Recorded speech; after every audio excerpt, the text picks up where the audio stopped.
আমি নিজে মুক্তিযোদ্ধা ছিলাম, আমি বলতেছি যে মুক্তিযুদ্ধের উপরে কেউ কটাক্ষ করলে আমার কাছে মনে হয় আবার আমি অস্ত্র ধরি। আমি আবারও বলছি ৭১ আমরা ভূখণ্ড পেয়েছি, এটা কোনো দলের নয়। দল যদি কি আইনেও থাকে, এটা রাষ্ট্রের জন্য অর্জন করছে। তো রাষ্ট্রের জন্য যখন আপনি অর্জন করছেন, তখন আপনি থাকলেও রাষ্ট্রের, না থাকলেও রাষ্ট্র। এখন এই মুক্তিযুদ্ধ ৭১-এ রাজা কিভাবে বললো বাংলাদেশ ভূখণ্ড পেয়েছে, এটা তো স্বীকার করে না জামাত। মনে করে এটা ভারতের একটা অঙ্গ এক্সটেনশন হয়েছে, আর ৭১ হলে প্রজন্ম হলো নিকৃষ্ট প্রজন্ম। তখন বলে, তখন তো আমাকে বলতেই হবে যে জামাত পাকিস্তানের সহযোগী সদস্য ছিল, তারা রাষ্ট্রীয়ভাবে আপনার তাদের রাজনৈতিক সিদ্ধান্ত নিয়ে আপনার পাকিস্তান হানাদার বাহিনীকে সহযোগিতা করে। অ্যাডভোকেট আবহিনা রাজ্জাককে আপনাকে দিয়ে আলোচনাটা শুরু করি। যেমনটি বিএনপি মহাসচিব মির্জা ফখরুল ইসলাম আলমগীর অভিযোগ করেছেন, যারা ৭১কে ভুলিয়ে দিতে চায় তারা কখনো বাংলাদেশে বিশ্বাস করে না। বর্তমান রাজনীতিতে এই সন্দেহ কেন তৈরি হলো? ধন্যবাদ আপনাকে এবং আমার দুই সহ-আলোচক এবং নিউজ 24-এর দর্শক। ২৪-এর গণ অভ্যুত্থানের পরে সংক্ষেপে যদি বলি, আজকের এই সরকার হিসাব মতে আসার কথা ছিল 2029-এ, সেই সরকার আসলো 2026-এ। এই নির্বাচন শুধুই মানে জুলাইয়ের অভ্যুত্থানের কারণে এটা পাইছেন, আর কোনো কারণ নাই, আর কোনো যুক্তি নেই এখানে। এখন যদি বলা হয় তাহলে কি ২৪-৭১ সমকক্ষ, আমি কি আমার যেটা প্রশ্ন করছেন সেটা উত্তর দিই। এখন যদি কেউ বলে যে ২৪-কে যদি আমরা হাইলাইট করি তাহলে ৭১ কবর হয়ে যায়, ৭১ ঢাকা পড়ে যায়, তাহলে জুলাইয়ের কৃতিত্ব তাদের নেওয়া উচিত না। তো বিএনপি তো বলছে যে জুলাই তারা করেছে, এবং এমনও বলছে যে আমরা যদি নির্বাচনে না যেতাম তাহলে হয়তো জুলাই হতো না। তাহলে জুলাই আপনারা করলেন কেন? আমি কৃতিত্বের প্রশ্নে বলছি। আমরা আনুষ্ঠানিকভাবে দেখেছি যে জুলাইয়ের দায়িত্ব বা জুলাইয়ের কৃতিত্ব তারা নিচ্ছেন। পাশাপাশি জুলাই যখন চলমান, তখন তাদের দায়িত্বশীল ব্যক্তিরা বলছেন আমরা এর ভিতরে নাই। দুটো কথাই কিন্তু আছে। তাহলে আপনারা জুলাই করলেন কেন? ২৯ পর্যন্ত অপেক্ষা করতেন। ৫ মাস পরে শাহাবুদ্দিন কি বা বিদায় দেওয়া লাগলো কেন? আপনি কবর দেন কিভাবে একটা ইতিহাস? আজকে নাসির ভাই একটা বয়স পার হয়ে আসছে, আজিজ ভাই একটা বয়স পার হয়ে আসছে, আমি একটা বয়স পার হয়ে আসছি। আপনি বলেন তো কে কার ইতিহাস ভুলছেন? কি আলাপ এগুলো? আমি আবারও বলছি ৭১ আমরা ভূখণ্ড পেয়েছি, এটা কোনো দলের নয়। দল যদি কি আইনেও থাকে, এটা রাষ্ট্রের জন্য অর্জন করছে। তো রাষ্ট্রের জন্য যখন আপনি অর্জন করছেন, তখন আপনি থাকলেও রাষ্ট্রের, না থাকলেও রাষ্ট্রের।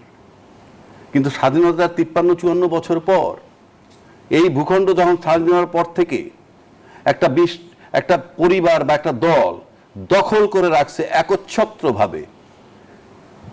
বড় বড় আর্মি অফিসার আয়না ঘরে ছিল, নির্বিকার বাকি আর্মি অফিসাররা ক্যান্টনমেন্টে বসে তাকায় তাকায় দেখছিল, যেটা এস্টাবলিশ করে দেশের সার্বভৌমত্ব ছিল না। কারণ যুদ্ধবিহীন অবস্থায় যদি ৫৭ জন অফিসার মারা যায়, আমার চেয়ে নাসির ভাই ভালো বলবেন, আর অন্য অফিসাররা যখন তাকায় তাকায় দেখে, তখন বুঝতে হবে যে আপনার সার্বভৌমত্ব ছিল না। সেই সার্বভৌমত্ব ফেরত আনছে জুলাইয়ের ২৪-এ। কিন্তু জুলাইয়ের রাজনীতি কোনোভাবে ৭১কে আড়াল করছে কিনা যারা বলে তাদের ভিতরে এগুলো একটা কালার। কারণ কি জানেন, এই ভূখণ্ড আপনি যেভাবে দখল করে রেখেছিলেন স্বাধীনতার পর একটা পরিবার, সেই ভূখণ্ডকে আমরা সেই দখল থেকে মুক্ত করেছি। ৭১-এর যুদ্ধে যে ভূখণ্ডটা পেয়েছি, সেই মুক্তিযুদ্ধের চেতনার নামে ওই পরিবারটা কাল কাল করে দখল করে রাখছে, সেখান থেকে তাদেরকে সরায় দেওয়া হয়েছে। আপনার সম্পত্তি যদি আপনি উদ্ধার করেন, তাতে কি হবে? আপনার ইতিহাস নষ্ট হয়ে যাবে। এই বাংলাদেশের সম্পত্তি একটা দল মুক্তিযুদ্ধের চেতনার নামে দখল করে রাখছিল, সেটাকে উদ্ধার করছে। এখন কেউ যদি বলে আড়াল হয়, আমার কাছে মনে হয় না ইট মেক্স এনি সেন্স, কোনো সেন্স তৈরি করে না। তাহলে জুলাইয়ের কৃতিত্ব আপনাদের নেওয়াই দরকার না। জুলাইয়ের ফসল কারা নিলেন? আজকে তারা বলতেছেন যে ঢাকা পড়ে যাবে। এখন এই জন্য কি আপনি এনসিপির উপরে নির্যাতন? এনসিপি ধ্বংস করে দিলেন, ছাত্র সমাজ ধ্বংস করে দিলেন, তাইলে কি হবে? কারা ধ্বংস করছে? না, আমি মনে করি ধ্বংস করে দিলাম আমরা সবাই মিলে, তাহলে কি হবে? ২৪-এর ইতিহাস থাকবে না। আর ২৪ ইতিহাস না থাকলে তো আপনার তো নির্বাচনটাই হয় না। ২৪টা শুধু এনসিপি কেন্দ্রিক? আমি তা বলছি না। আজকে তো মাঠের রাজনীতিতে যখন এনসিপি যায়, তাদেরকে তো পিটানো হয়। আমি একটা কথা বলি আপনাকে, সিম্পল। জুলাইয়ের কৃতিত্ব যদি এনসিপিকে দেয়, কারণ রাজনৈতিক দল যদি আপনি আনেন, তখন তারা ছিল ছাত্র জনতা বা ছাত্র আপামর জনতার সাথে। একটা কেউ তো নেতৃত্ব দিতে হয়। আজকেও যেমন বাংলাদেশকে বিএনপি নেতৃত্ব দিচ্ছে, নেতৃত্ব ছাড়া তো কিছু চলে না। কিন্তু অ্যাডভোকেট অভয় রাজ্জাকি, জুলাইয়ের কৃতিত্ব আর জুলাইকে কেন্দ্র করে রাজনীতি, এর মধ্যে নিশ্চয়ই পার্থক্য আছে। তো জুলাইকে কেন্দ্র করে রাজনীতি মানে বুঝলাম না। আপনি এখনো 71কে কেন্দ্র করে যদি রাজনীতি করতে পারেন, আপনি এখনো 71-এর চেতনা নিয়ে বসে আছেন, এটা তো অপরাধ না। আপনি চেতনা লালন করবেন, ওটাই দোষ নাই। তো আমি নগদটা ভুলবো কেমনে? নগদটা তো এই জেনারেশনের কাছে ইতিহাস। 15 বছরে আওয়ামী লীগের 15 বছরে যে 4 কোটি ভোটার তৈরি হয়েছে, তাদের কাছে শুধু ইতিহাস 2024। আপনাদেরকে 71-এ কিভাবে নিবেন, আবার আপনি 54-তে কিভাবে নিবেন, 69-এ কিভাবে নিবেন? এটা তামাশা নাকি? History history. যে লোক বাংলাদেশকে আদৌ বিশ্বাস করে না, তাকেও যদি আপনি লিখতে দেন এখন যে বাংলাদেশের ইতিহাসটা তুমি লেখো, বাংলাদেশ কিভাবে আসলো, তার সাধ্য আছে 71-কে বাদ দেওয়ার? বিষয়টা আওয়ামী লীগ চলে যাওয়ার পর 2024-এর পর বারবার এই কথাটা আসতেছে কেন? ডাজ ইট মিন যে আওয়ামী লীগ চলে গেলে দেশের মুক্তিযুদ্ধ চলে গেল, আওয়ামী লীগ চলে গেলে দেশের 71 চলে গেল? কারণটা কি? আপনি এই কথা এখন আনেন কেন? আপনার লাইফের চেঞ্জ আপনি দেখেন না। আপনার লাইফের চেঞ্জটা দেখেন না। আপনার জীবনে কতবার জুতা মানে পরিবর্তন করছেন, কত কিছু পরিবর্তন করছেন। আপনার বাবার নাম ভুলে গেছেন, আপনার মায়ের নাম ভুলছেন, চেঞ্জ হয়েছে। এগুলো হলো কথার কথা। আপনি কি রাজনীতি করতেছেন? আপনি 3টা দল এখন পার্লামেন্টে আছে। 3টা দল প্রথম অধিবেশনে আলোপ করলো কি? গুপ্ত সুপ্ত, স্বাধীনতার পক্ষ শক্তি, বিপক্ষ শক্তি। পৃথিবীর কোন দেশে এই আলোচনাটা হয়? স্বাধীনতার বিপক্ষ শক্তি তো রয়েছে, এটা তো আমাদের বাস্তবতা। সেটা কি আমরা অস্বীকার করতে পারবো? স্বাধীনতার বিপক্ষ শক্তি এটা কে? মানে আপনার সাথে মত না মিললেই আপনি বিচার করছেন না স্বাধীনতার বিপক্ষের শক্তির? যদি বিচার ইনকমপ্লিট করে থাকে, বিচার কি ইনকমপ্লিট হয় নাকি? ক্রিমিনাল অফেন্সের বিচার 2বার 5বার হয়। আপনি যে সেই বিচার করলেন তখন কি ইনকমপ্লিট ছিল? আপনি বলেন না ক্রিমিনাল অফেন্স এটা কি কয়বার করে? এখনো যদি আপনি মনে করেন যে মুক্তিযুদ্ধ বিরোধী লোক আছে, স্বাধীনতা বিরোধী লোক আছে, আপনি কেন অভিযোগ তৈরি করেন না? আপনার সমস্যাটা কোথায়? রাষ্ট্র বসে আছে কেন? আপনি যদি স্বাধীনতার বিপক্ষ শক্তি বলতেছেন, আপনি বিচার করতেছেন না কেন? বরং টক শোতে এসে বহু জাতদের লোক বলে কি স্বাধীনতার বিপক্ষ শক্তি এসে ক্ষমা চাক জাতির কাছে। সবার বিচার কি নিশ্চিত করা সম্ভব হয়েছে? আমার কথাটা আপনি শেষ করতে দেন। এখনো টক শোতে এসে কি বলে আপনারা জাতির কাছে ক্ষমা চান? এটা কি তামাশা নাকি? আপনি এত লোক হত্যা করছেন, এত মামুনের ইজ্জত নিছেন, আপনি কে যে অথরিটি দিয়ে দেন আইসে যে আপনারা ক্ষমা চান, জাতির কাছে ক্ষমা করে? কেন? কারণটা কি? আপনি বিচার করবেন। বলে না টকশোতে এসে তাদেরকে মাপ চাইতে হবে, মাপ চাইলে মাপ। আপনি 2 লক্ষ মামুনের ধর্ষণ হইছে, 30 লক্ষ শহীদ হইছে, কেন বাংলাদেশ বিচার করতে পারে না? 53 বছর যাবত, আজকে 55 বছর যাবত একদল 15 বছর স্বাধীনতার পক্ষের শক্তি হিসাবে এটাকে ক্যাশ করে বিদায় নিছে। আজকে যারা ক্ষমতা তারাও স্বাধীনতার পক্ষের শক্তি। আপনার 2 দফায় রাফলি 15 5 20 আর 10 30 বছর ক্ষমতায় ছিলেন, আপনারা বিচার করতে পারেন নাই। Get lost. এই কমপ্লেইনটা কি আপনাদের জেনুইন কমপ্লেইন না political complaint? If it is a political complaint, get lost, and if it is a genuine complaint, কালকে থেকে ট্রায়াল শুরু করেন। নাইলে কথা বলেন কেন? এটা কি রাজনীতি? এটা কি তামাশা? এটা রাষ্ট্র। জনাব এম এ আজিজ, এই যে বলা হচ্ছে 71কে ভুলিয়ে দেওয়ার রাজনীতি, কাদের ইঙ্গিত করে বক্তব্য দিলেন মির্জা ফখরুল ইসলাম আলমগীর? দেখেন, এটা জামাতকে উল্লেখ করেছে। জামাত এখন সক্রিয়, রাজনীতিতে সক্রিয়, এবং তারা তো বলে 71-এর প্রজন্ম নিকৃষ্ট প্রজন্ম। তখন তো প্রশ্ন আসে, এবং তারা স্বাধীনতা যুদ্ধ মানে না। তারা বলে এটা পাকিস্তান ভাগ করে দিয়েছে, ভারত এটাকে স্বাধীন করে দিয়েছে। আপনি বলেন তো দেখি, 25শে মার্চ যখন ক্র্যাকডাউন হলো, 2 তারিখ পর্যন্ত কে যুদ্ধ করেছে? 3 তারিখে যখন পাকিস্তানি হানাদার বাহিনী যখন ভারতে আক্রমণ করলো, তখন 3 তারিখ থেকে মুক্তিযোদ্ধাদের সাথে ভারতের যুক্ত হলো। তারপর হলো তাকে বলা হয় মিত্র বাহিনী বলা হয়। তো আপনার 2 তারিখ পর্যন্ত কে যুদ্ধ করেছে? মুক্তিযোদ্ধা। এখন এই মুক্তিযুদ্ধ 71-এ রাজাকে বললো বাংলাদেশে ভূখণ্ড পেয়েছে, এটা তো স্বীকার করে না জামাত। মনে করে এটা ভারতের একটা অঙ্গর এক্সটেনশন হয়েছে। আর 71 হলে প্রজন্ম হলো নিকৃষ্ট প্রজন্ম। তখন বলে, তখন তো আমাকে বলতেই হবে যে জামাত পাকিস্তানের সহযোগী সদস্য ছিল। তারা রাষ্ট্রীয়ভাবে আপনার তাদের রাজনৈতিক সিদ্ধান্ত নিয়ে আপনার পাকিস্তান হানাদার বাহিনীকে সহযোগিতা করেছে। তখন 3টে দল সহযোগিতা করেছে, একটা জামাত, একটা হলো নিজামে ইসলাম, আর একটা মুসলিম লীগ খয়রুদ্দিন। তখন অবশ্য জামাত দুর্বল ছিল, এটা ঠিক। তখন তো ওই প্রাদেশিক সরকারে জামাতের মন্ত্রীও ছিল। তারা সিদ্ধান্ত নিয়ে যেটা বলেছে যে পাকিস্তান ৭১, আমি বলি আর কি, ৭১ যে দেখে নাই, যার বাপ দেখে নাই, যার দাদা দেখে নাই, তার নির্মমতা বুঝবে না, নির্মমতা বুঝবে না। আমার কথা হচ্ছে, সেদিন প্রশ্ন করে যে ওসমানী কেন ছিল না। আরে ওসমানী নিজে বলছে যে ওখানে যদি ভারতের সেনাপ্রধান থাকতো আমি থাকতাম। হ্যাঁ, ওখানে তো আসছে মিত্র বাহিনীর ফোর্স আসছে, এই জন্য সে আসে নাই, সে স্টেটমেন্ট আছে। সেখানে তো আমাদের উপপ্রধান উপসেনাপতি মুক্তিযুদ্ধের ছিল, এয়ার ভাইস মার্শাল, কি নাম ভুলে গেছি, এয়ার ভাইস মার্শাল ছিলেন খন্দকার ছিলেন।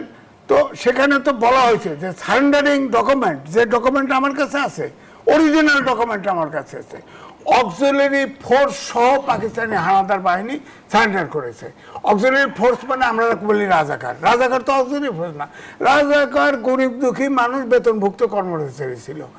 অক্সিলারি ফোর্স হলো হানাদার, আল শামস, পিস কমিটি ইত্যাদি ইত্যাদি, যারা বেতন ছাড়া বাই ডিসিশন পলিটিক্যাল কারণে যারা পাকিস্তান হানাদার বাহিনীকে সাহায্য করেছে, তারা হচ্ছে অক্সিলারি। বিচার হলে কি দায় মুক্তি মিলে না? গণ অভ্যুত্থানে করা অনেকেই ক্ষমা, আমি তো বরাবর বলছি না, গণহত্যার কোনো ক্ষমা হয় না, গণহত্যার কোনো ক্ষমা হয় না। সেটাই তো বিচার করেন, বিচার হবে, হবে বিচার হবে। এখন বিচার হবে না কেন? সময় গড়ালে ইতিহাস ম্লান হয় কি না? ইতিহাস কখনো ম্লান হয় না। ইতিহাস ইতিহাসই থাকবে।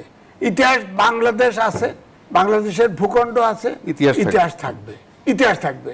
এখন কেউ যদি, এখন সমস্যাটা ওই জায়গায় বাড়ছে, যখন ৭১-এর প্রজন্ম নিকৃষ্ট প্রজন্ম বলেন, তখন ৭১-এর প্রজন্ম ঠিকই জেগে ওঠে। কারণ আমি তো বললাম যে ২৫শে মার্চ থেকে ২ ডিসেম্বর পর্যন্ত তখন তো পাকিস্তান ভারতীয় যুদ্ধ করে নাই, যুদ্ধ করেছে পাকিস্তান। যখন ৩ তারিখে আক্রমণ করলো, তখন এটাকে ভারত বলতে চায় যে এটা ভারত পাকিস্তান যুদ্ধ, তারা ওইভাবে চিন্তা করে। কিন্তু আমাদের বাংলাদেশের নাগরিক কেন এটা বলবে? কেন বলবে? আপনি পাকিস্তানের, বাংলাদেশের ভাত খাচ্ছেন, বাংলাদেশে আছেন, বাংলাদেশ মানবেন না, যান পাকিস্তানে যান, সমস্যা কি? পাকিস্তানে যান, পাকিস্তান পছন্দ হলে পাকিস্তানে যান। আমরা ভুল করছি, সমস্যা কি? বাংলাদেশ পাইছি, এই বাংলাদেশ গরিব দরিদ্র যাই থাকুক এখানেই থাকবো। আপনার পাকিস্তান ভালো লাগে, পাকিস্তানে চলে যান, সমস্যা নাই, বিচার নিয়ে চলে যান। এখন দুর্ভাগ্য জাতি দেখেন, পাকিস্তান আর ভারত, বাংলাদেশ যদি হকি খেলা দেন, ক্রিকেট খেলা দেন, বাংলাদেশ ভারতের ইয়ে পাবেন, সমর্থক পাবেন। আবার পাকিস্তানের সাথে খেলা দেন, পাকিস্তানের সমর্থক পাবেন। অর্থাৎ এই ৫৪ বছরে জাতি গঠন করতে পারিনি আমরা। এটা রাজনীতিবিদদের জন্য হয় নাই, যেটা রাজ্জাকি ভাই বললো। হ্যাঁ, মুক্তিযুদ্ধের চেতনা বিক্রি খাওয়ার পরেই তো রাজাকাররা মাথা ছাড়া দিয়ে উঠছে। ওরা যদি ওই মুক্তিযোদ্ধার চেতনা যদি আওয়ামী লীগের শেখ মুজিব থেকে শুরু করে যদি হাসিনা পর্যন্ত বিক্রি না করত, দেশটা যদি সঠিক রাস্তায় চলতো, তাহলে তো এই দক্ষিণপন্থীর উত্থান ঘটে না, এই প্রশ্ন আসে না, বাংলাদেশের স্বাধীনতা সার্বভৌমত্ব নিয়ে কটাক্ষ করা হয় না। আবুল রাজাকে যে প্রশ্নটি তুলেছে যে ৭১-কে ভুলিয়ে দেওয়ার রাজনীতির অভিযোগ কি পলিটিক্যাল কারণে করা হচ্ছে কিনা? পলিটিক্যাল কারণে হচ্ছে কিনা পলিটিশিয়ান জানে।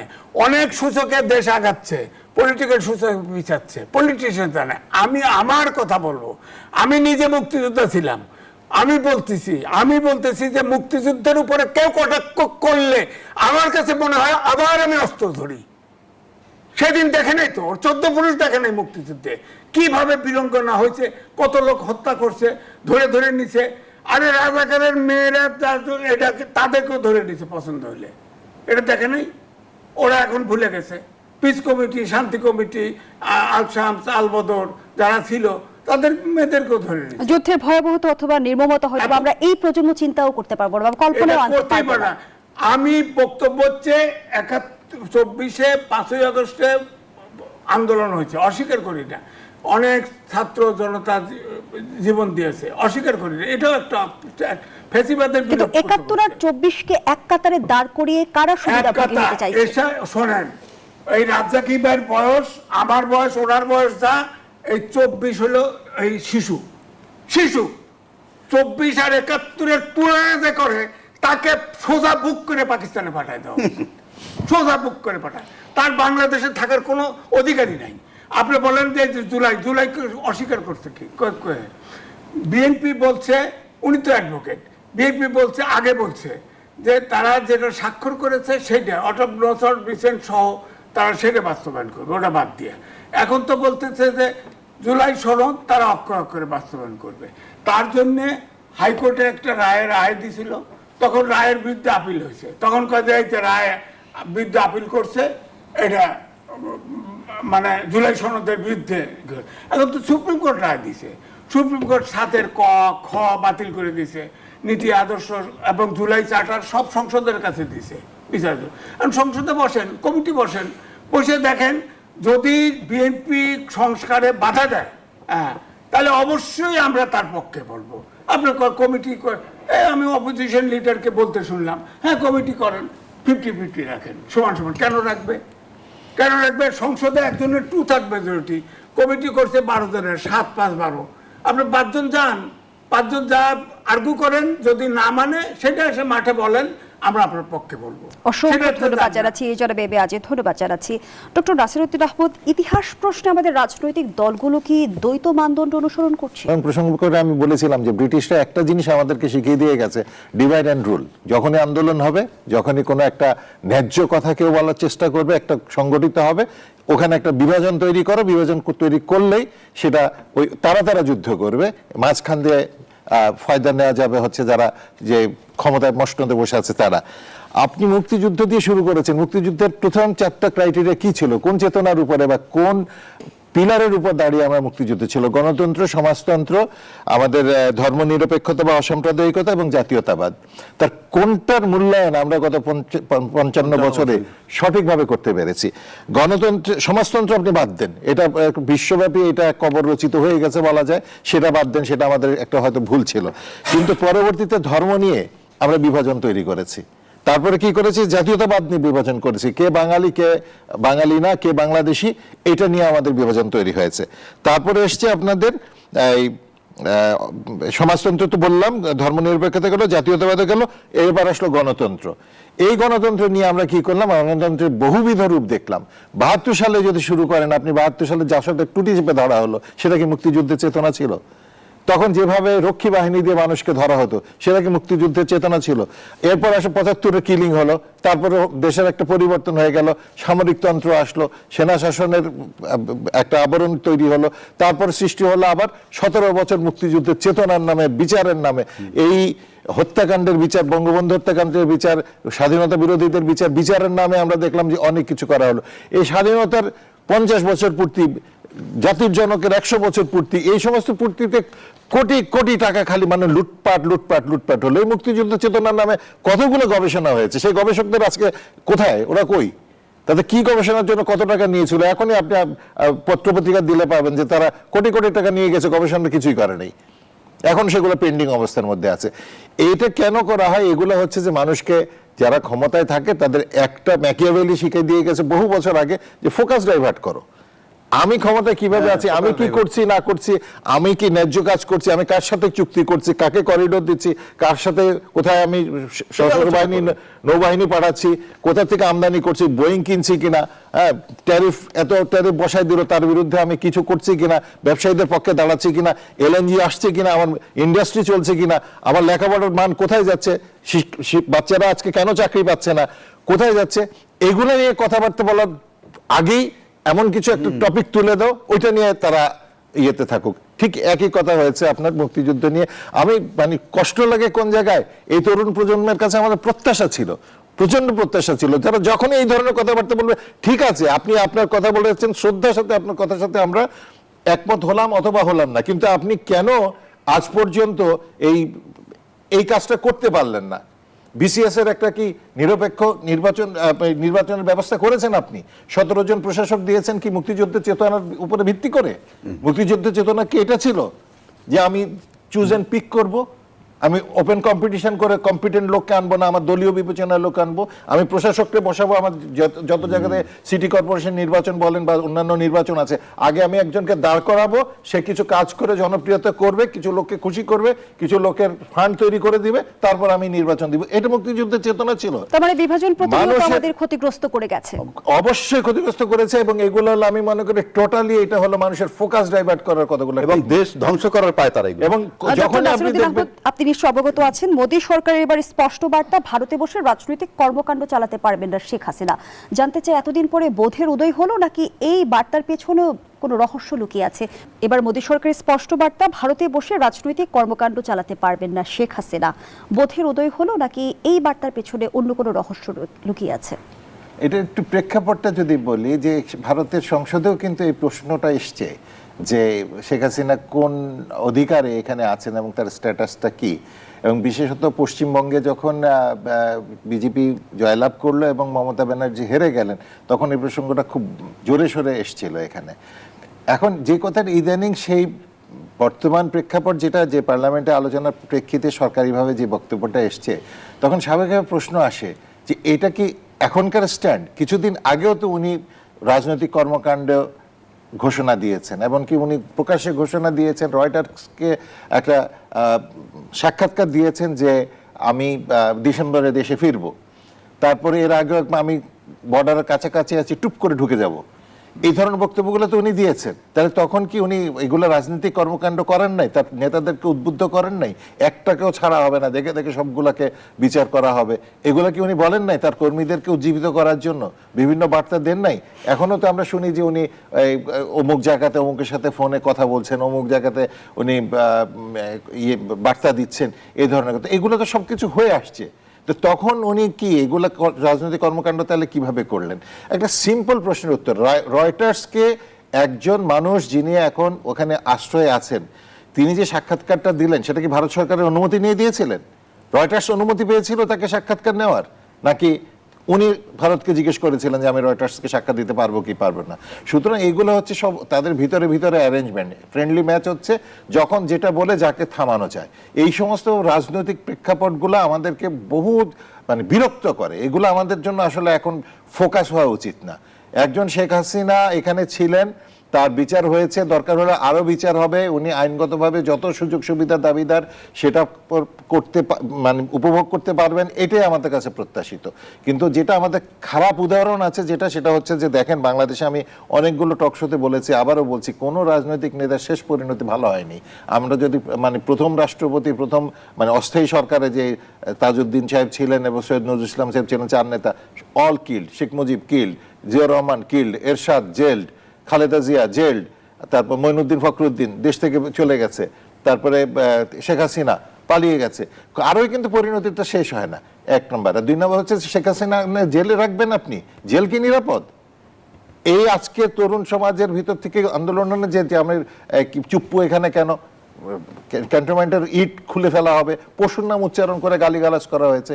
সুতরাং আমাদের রাজনৈতিক কালচারটাকেই যখন আমরা এইভাবে বিতর্কিত করে ফেলেছি, তখন তো আমাদের বিদেশি শক্তি যারা আছে বা আমাদের যারা আছে, এগুলো তো কুটচাল চালবেই।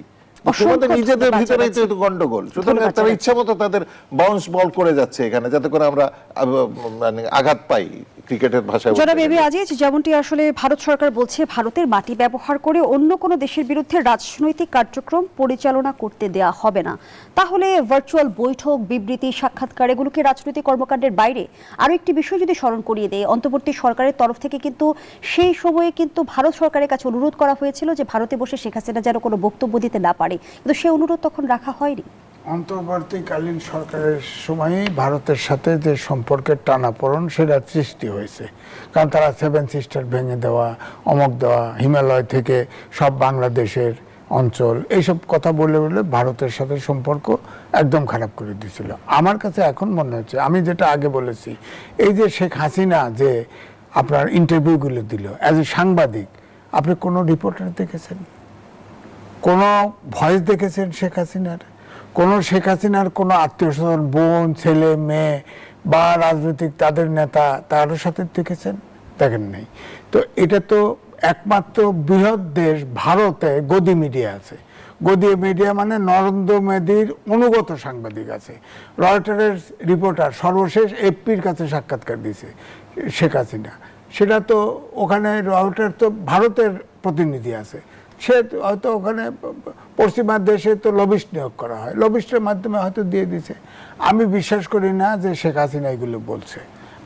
এটা নরেন্দ্র মোদীর খেলা ছিল, কিন্তু এখন ছাত্রদের আন্দোলন হওয়ার পরে আমার মনে হয় নরেন্দ্র মোদীর রিয়েলাইজেশনটা এসছে যে এখন জানো তো, কারণ তাদের ভিতরেও আপত্তি উঠেছে শেখ হাসিনা কেন, সংসদে আপত্তি উঠেছে, এবং এখন দেখতেছে যে শেষ পর্যন্ত শেখ হাসিনার বিরুদ্ধে আন্দোলন করতে গিয়ে নরেন্দ্র মোদীর বিরুদ্ধে আন্দোলন হতে পারে। এই জন্য সংসদীয় কমিটি কিন্তু প্রস্তাব দিয়েছে। আগে দি হিন্দুতে কিন্তু নিউজ আসছিল যে এই যে পুশ ইন পুশ ব্যাক করা বাদ দিয়ে যে বাংলাদেশের সাথে যেসব বিষয়ে ধরেন পানি, বাণিজ্য বৈষম্য বা যেসব আছে এগুলো সমাধান করা উচিত, তাহলে সম্ভব করা। তো এখন এই যে সংসদীয় কমিটি, মোদী সরকারের এই বার্তার ফলে কি ভারত বাংলাদেশ সম্পর্কে ইতিবাচক পরিবর্তন শুরু হবে? না, আমি এটাকে ইতিবাচক ধরে নিয়েই কথা বলবো, কারণ যদি কথা না রাখবে না। সংসদীয় কমিটি যেহেতু প্রস্তাব করছে যে শেখ হাসিনা এখন নিয়ে সমস্যা হইতে পারে, তার ব্যাপারে কথা বলা যাবে না, সংসদেও আলোচনা হয়েছে, যদি সে কথা না বলে, অর্থাৎ কথা না বলে, সে তার ফাঁসি হয়েছে, সে জেলে আসুক, বাংলাদেশে ফিরে আসুক, সমস্যা নাই, ট্রাভেলিং পাস নিয়ে আসতে হবে। সবগুলোর তো আপনি দেখেন পশ্চিমবঙ্গতে পুশিন করা হয় বাংলা মানে বাংলাভাষী আপনার মুসলমানদের। আপনি বলেন তো দেখি 1000 কাছাকাছি আপনার আওয়ামী লীগের নেতাকর্মী আছে, ওরা মুসলিম বাংলাভাষী না? একটা পুশিন হয়েছে? একটা হয়েছে? হয় নাই তো। সুতরাং এটা মতলবী। সুতরাং আমার কথা হচ্ছে যে যদি ভারতের ভিতরে রিয়েলাইজেশন আসে, ভারত আমাদের প্রতিবেশী দেশ, ধাক্কা তো সরাই দিতে পারবো না। ভারতের 28টা অঞ্চল আছে, প্রদেশ আছে, আর 8টা কেন্দ্রীয় শাসিত অঞ্চল। বরাবর ছোটবেলার থেকে দেখে আসছি যে সরকার টু সরকার সম্পর্ক রেখে তারা লেমদুব দর্জি বানাতে চায়, তারা বাংলাদেশকে কেন্দ্রীয় শাসিত অঞ্চল বানাতে চায়, এরকম একটা অ্যাটিটিউড তাদের। সুতরাং তারা যদি এখন আমাদের যেসব ন্যায্য দাবি এগুলো যদি পূরণ করে, যেমন বলছে ওই স্ট্যান্ডিং কমিটি বলছে তিস্তা চুক্তি, গঙ্গা চুক্তি করো, বলছে তো শেখ হাসিনাকে প্রত্যাপন করো, বাংলাদেশের সাথে এটা করো, এগুলো খুব বলছে তো, প্রস্তাব দিয়েছে। তো এগুলো যদি শেখ হাসিনাকে তো প্রত্যাপন চুক্তি ইয়েতে আমরা জেলখানার থেকে অনুপ চেটিয়াকে দিছি, জেএমবির লোকজন নিয়ে আসছি, হয়েছে তো এই প্রত্যাপন চুক্তি অনুযায়ী, ভারত বাংলাদেশ চুক্তি অনুযায়ী। এখন হবে না কেন? অসংখ্য ধন্যবাদ জানাচ্ছি জনাব আজিজ। অ্যাডভোকেট আবু হেনা রাজাকি, শেখ হাসিনা প্রশ্নে ভারতের অবস্থান কি দ্বৈত অবস্থান, কিভাবে মূল্যায়ন করবেন? আসলে দ্বৈত অবস্থান বলুক, শোনেন, political development time to time হইতে থাকে। আপনি পলিটিক্সে তো স্থির কোনো জায়গা নাই যেটা ফিক্সড, রিজিড। আমরা রিজিড ছিলাম, আমরা মুক্তিযুদ্ধের চেতনার নামে রিজিড ছিলাম। ওই যে বৈষম্য টৈষম্য যা কিছু করা সবই চলমান ছিল, লোকজন হত্যা করা ছিল, আয়নাগর ছিল, সবই এগুলো হলো রিজিড থাকা। এখন প্রশ্ন হচ্ছে যে, যেমন ধরেন আজকে তারেক রহমান সাহেবকে, আমাদের প্রধানমন্ত্রীকে ভারত সফরের জন্য আমন্ত্রণ জানাচ্ছে, মানে ভারতে যাওয়াটা এখন সিম্বলিকও যদি হয় তাও জরুরি হয়ে পড়ছে ভারতের জন্যে। এখন আসেন নির্বাচনের আগের তারেক রহমান সাহেব আর নির্বাচনের পরের তারেক রহমান সাহেব, আমার কাছে মনে হয় না একটু পার্থক্য হয়েছে। অর্থাৎ নির্বাচনের আগে উনি যখন এখানে আসছেন, আসার পর আমরা যে বিষয়টা দেখছি, দেখার পর যেটা অনুমান করছি, নির্বাচনের পর আমরা অনুমানটা বোধহয় মেলে নাই অনেক জায়গায়। যেমন ধরেন 16 বছরের যে স্তূপ, 16 বছরের প্রশাসন, 16 বছরের মিডিয়া, 16 বছরের বিজনেস অলিগার্ক, যারা এমনও বলছে দরকার হলে 3 মাস ব্যবসা করব না, জাদ্রেল গ্রুপের এমডিরা বলেছে, সেই এমডিরা ইউনুসের কাছ থেকে ধর্ণা দিছে, সেই এমডিরা জামাতার আমির কাছে ধর্ণা দেয়, সেই কর্পোরেটের লোকেরা আজকে তারেক রহমান সাহেবের কাছে দেয়। কোনো ক্যারেক্টার নাই। ক্যারেক্টারটা হলো যে আমি কিভাবে সারভাইভ করব, আমি কত আর্ন করব। এটা কেন বললাম যে যেহেতু রাজনীতিতে শেষ কথা বলতে কিছু নাই, এই 16 বছরের স্তূপের ভিতরে আসার পর তারেক সাহেব আমার কাছে মনে হয়, আমি তার বুদ্ধিমত্তার পরিচয় দিই এখানে, সে হয়তো ভাবছে যে আমি চট করে কিছু করতে পারবো না, কারণ সব কিছু আমি তো আওয়ামী লীগের দুর্গর মধ্যে এসে ঢুকছি। তা আওয়ামী লীগের দুর্গের মধ্যে এসে ঢুকছে বইলে আপনি মনে করেন নির্বাচনের পরেও শাহাবুদ্দিন সাহেবকে সরায় নাই, কিন্তু যখন উনি স্থির সিদ্ধান্ত নিছেন যে না আমি এই বলয়ের মধ্যে থাকবো না, আমি এই বলয়ের মধ্যে থাকবো না, তো এই চিন্তা তার মাথায় রেখে তার পায়ের তলার মাটি একটু শক্ত কইরে তারপরে সে একটা পর্যায়ে বসলো যে শাহাবুদ্দিন সাহেবকে পদত্যাগ করতে হবে। যদি উনি ওই বলয়ের মধ্যে থাকতো তাহলে তো শাহাবুদ্দিন সাহেব পদত্যাগ না করলেও চলতো। এই যে পদত্যাগ করাইছেন এখন আমার কাছে মনে হয় সেই বলয় থেকে উনি বেরোয় আসছে। আরও কতগুলা কথা বলি, এই যে ইন্ডিয়ার যেটা শিফট হইল, কেন শিফট হইল? ইউনূস সাহেবের আসার পর ধারণা করা হয়েছিল ওই যেহেতু আওয়ামী লীগের দুর্গের মধ্যে ঢুকছে যে উনি ৩-৪ মাসের বেশি থাকতে পারবেন না, এবং ৩-৪ মাসের মধ্যে নির্বাচন দিয়ে যেতে হবে, এবং নির্বাচন দিলেই ক্ষমতায় আসবে বিএনপি, এটাও জানা। সুতরাং ইউনূস সাহেবকে আমরা সহ্য করতে পারতেছিলাম না, ওনার চলে যাওয়াটাই জরুরি। উনি চলে যাওয়ার পর যে নির্বাচনী ফলাফলে যারা ক্ষমতা আসছে ধৈর্য নিছিল আওয়ামী বলয়তে ঢুকবে, কিন্তু সময়ের ব্যবধানে দেখা গেল যে এরাও এখন স্লিপ করতেছে। এই ইউনূস সাহেব কাটাইলো 18 মাস, তারেক সাহেব কাটাইতেছে অলরেডি 5 মাস, সামনে আরো 4.5 বছর থাকবেন। সুতরাং হিসাব করছে যে যদি এই বলয় থেকে তিনি সরে যেতে চান তাহলে আমার কাছে মনে হয় আমাদের একটু কিছু করা দরকার, যেখান থেকে আমরা ক্লোজ ইন টাচ হতে পারি। তার একটা মাধ্যম হিসাবে এই মুহূর্তে হয়তো এই সিদ্ধান্তটা আসছে যে শেখ হাসিনা ওখানে বসে রাজনীতি করতে পারবে না, কোনো বক্তব্য দিতে পারবে না। From Indian side this is the development of Indian politics, আমি মনে করি। বর্তমান বাস্তবতা আমরা দেখছি যে মাঠের রাজনীতি আবার উত্তপ্ত হয়ে উঠেছে, এবং এনসিপির কর্মসূচিতে হামলাকে কেন্দ্র করে কিন্তু আমরা দেখছি যে অভিযোগ পাল্টা অভিযোগের এক ধরনের রাজনীতি চলছে। এর পেছনে কোনো রাজনৈতিক বার্তা দেখেন কি? এনসিপির কর্মসূচিতে হামলা এবং বাধার অভিযোগ উঠেছে, একটু জানতে চাই যে এর মধ্য দিয়ে আসলে কোনো রাজনৈতিক বার্তা দেখেন কিনা? আমি এর ভিতরে রাজনৈতিক বার্তা দেখি। সিম্পল আমি বলি আপনাকে, জুলাইয়ের কৃতিত্ব আজকে অনেকেই নিতে চাচ্ছেন, গল্প করে লাভ নেই, আমরা দেখতেছি। এবার আসেন, জুলাইয়ের কৃতিত্ব যদি আমরা সবাই মিলে এনসিপিকে দেই, এনসিপি মানে আমি তখন তারা ছাত্র ছিল, আজকে তাদের দল আছে বলে বললাম, ধরেন ক্ষমতাসীন দল যে বিএনপি, সে যদি এখন জুলাইয়ের কৃতিত্ব এনসিপিকে দেয় তাহলে কিন্তু বিএনপির লোকসান হয়। কি লোকসান হয়? আমি কৃতিত্ব দিলে। কিন্তু আপনি যদি জুলাইয়ের কৃতিত্ব তাদেরকে না দেন তাহলে আপনার লোকসান কিন্তু ডাবল। বিকজ আমরা তো টোটাল অ্যাক্টিভিটিসটা জানি, আপনাদের বার্তাগুলো জানি, নিউজগুলো জানি, আপনার দায়িত্বশীল নেতারা কি বলছিলেন তখন আমরা জানি, পত্রিকায় আসছে।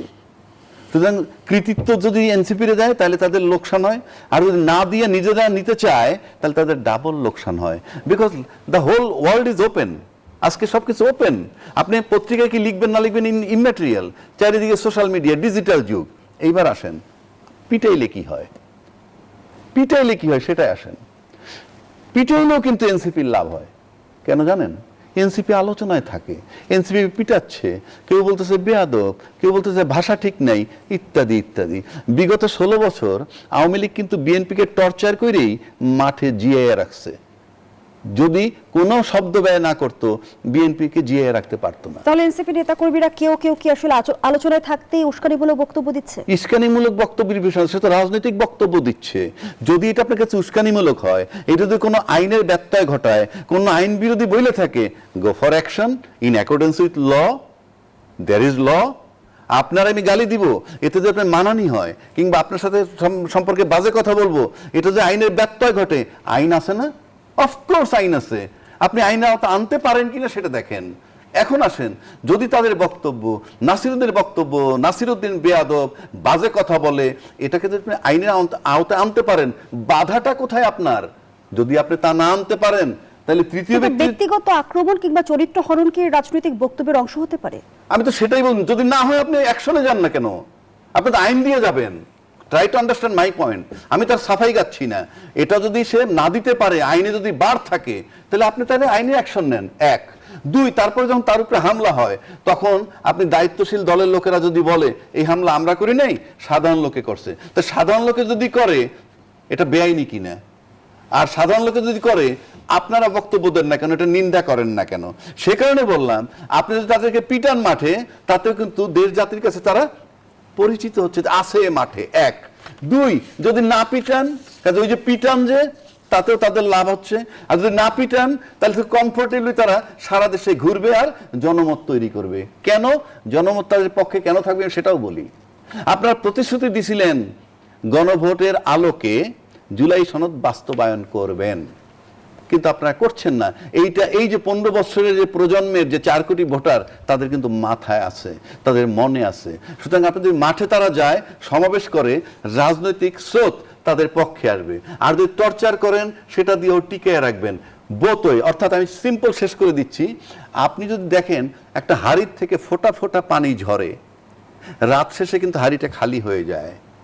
আপনি এই এনসিপির জন্য মাঠে যেটা করা হচ্ছে, তাতে যদি ক্ষমতাসীন দল বা XYZ তাদের ফোঁটা ফোঁটা পানি ঝরে যায়, হাড়ি খালি হয়ে যেতে পারে। আবার এতে যদি ফোঁটা ফোঁটা করে এনসিপি গেইন করে, হাড়ি ভরে যেতে পারে। সুতরাং আপনাকে চিন্তা করতে হবে আপনি কি করবেন।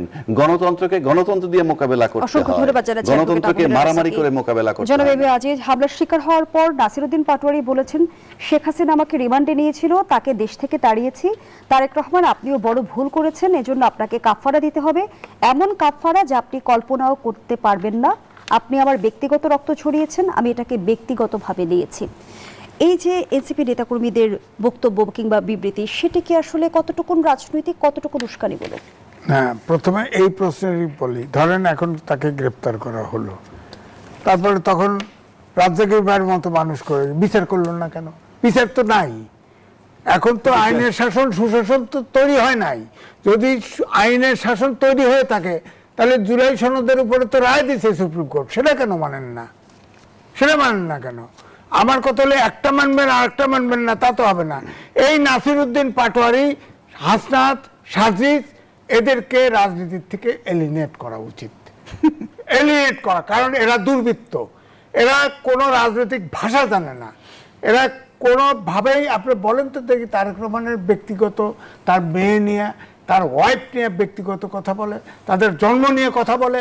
আপনি বলেন আর্মির সেনাপ্রধান, তার দাঁড়িয়ে রাখছে, বুড়া বয়সে দাঁড়িয়ে ধরে ভীমরতি ধরছে, এটা কি? সেনানিবাস উড়াই দিতে চায়, এগুলো কি?